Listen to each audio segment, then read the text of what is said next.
BA प्रथम वर्ष के राजनीति विज्ञान विषय के प्रथम प्रश्न पत्र राजनीति विज्ञान के मूल आधार के बारे में मैं आपको प्रथम अध्याय राजनीति विज्ञान के परंपरागत दृष्टिकोण के संदर्भ में परिचय देना चाहूँगी। राजनीति विज्ञान के विषय में यदि हम बात करें तो इसकी पृष्ठभूमि में जाने पर हमको अरस्तु का एक बहुत ही महत्वपूर्ण कथन याद आता है।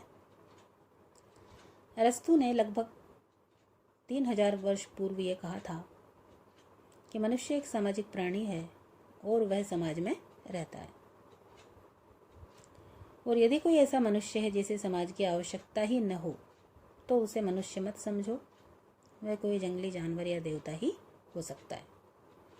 अरस्तु के इस महत्वपूर्ण कथन में मनुष्य के सामाजिक या सहयोगी होने का प्रमाण मिलता है, और राजनीति विज्ञान के जो बीज हैं वो हमको यूनान में सर्वप्रथम दिखाई देते हैं। अब हम अगले चरण पर आते हैं कि राजनीति विज्ञान किन किन नामों से पुकारा जाता है या इसकी शब्दावलियाँ क्या क्या हैं। कुछ विद्वान इसको राजनीति बोलते हैं, कुछ इसको राजनीति विज्ञान बोलते हैं और कुछ इसको राजनीतिक दर्शन बोलते हैं। सर्वप्रथम हम बात करें राजनीति की तो कुछ विद्वान जैसे अरस्तु, जेलिनेक, ट्रिश्चे, सिजविक, फ्रेडरिक पोलक, पॉल जेने इत्यादि लेखकों ने व्यक्ति, राज्य और सरकार का अध्ययन करने वाले विषय के लिए राजनीति शब्द का प्रयोग किया। अरस्तु की महान रचना पॉलिटिक्स जो लिखी गई है वो भी राजनीति को केंद्रित बनाकर लिखी गई। लास्की की राजनीति का व्याकरण, इसमें भी राजनीति को केंद्रित किया गया। राजनीति शब्द की उत्पत्ति यूनानी भाषा के शब्द पोलिस से हुई, जिसका अर्थ नगर राज्य से है। इसके बाद यदि हम आधुनिक समय में राजनीति शब्द का प्रयोग देखें तो बिल्कुल विभिन्न अर्थों में इनके प्रयोग हम देख सकते हैं, जिसमें कुछ लोग सरकार की दैनिक समस्याओं से संबंधित विषयों को भी राजनीति से जोड़ते हैं, जिनमें ब्लेंशली और गार्नर प्रमुख रूप से हैं। कुछ कहते हैं कि राजनीति से राजनीतिज्ञ का ज्ञान होता है, राजनीतिक शास्त्र का नहीं।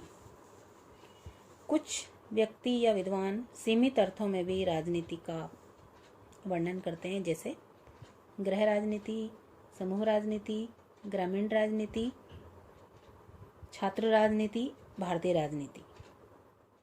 और कुछ विद्वान राजनीति को नैतिक मूल्यों के ह्रास या पतन की अभिव्यक्ति भी बताते हैं।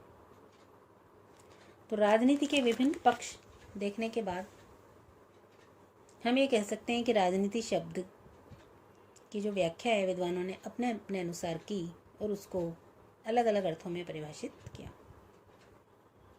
अब हम देखते हैं कि फ्रेडरिक पोलक नामक विद्वान ने राजनीति के दो प्रमुख अर्थ बताए हैं। पहला वो सैद्धांतिक राजनीति बोलते हैं और दूसरा व्यावहारिक राजनीति। सैद्धांतिक राजनीति में राज्य के सिद्धांत, सरकार के सिद्धांत, विधि निर्माण के सिद्धांत और राज्य के अमूर्त सिद्धांत।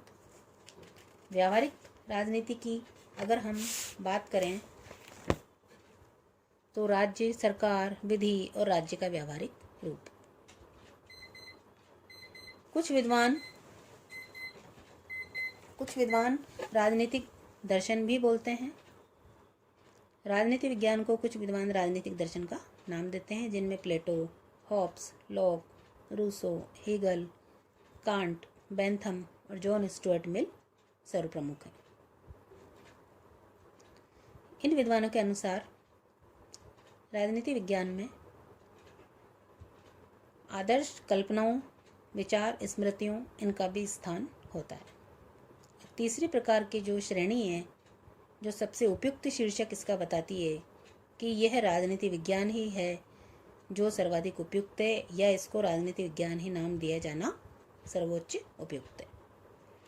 इनमें हेलोवेल नामक विद्वान का हम नाम ले सकते हैं।